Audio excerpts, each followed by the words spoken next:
आज बनवूयात चटपटीत दही तडका। त्यासाठी गॅसवर कढई ठेवलेली आहे। 1 चमचा तेल गरम करून घेतलेला आहे। तेल गरम झालं की यामध्ये जिरी, मोहरी, हिंग घालायचं आहे।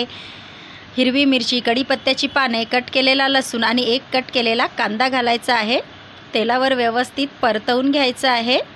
त्यानंतर 2 सुक्या लाल मिरच्या घालायच्या आहेत। मिरच्यांना देखील तेलावरती व्यवस्थित परतवून घ्यायचं आहे।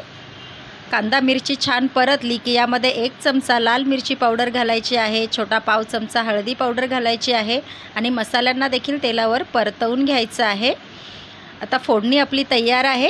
त्यामध्ये घालायचं आहे फेटून घेतलेलं दही, चवीनुसार मीठ, व्यवस्थित मिक्स करायचं आहे। यामध्ये कट केलेली कोथिंबीर घालायची आहे।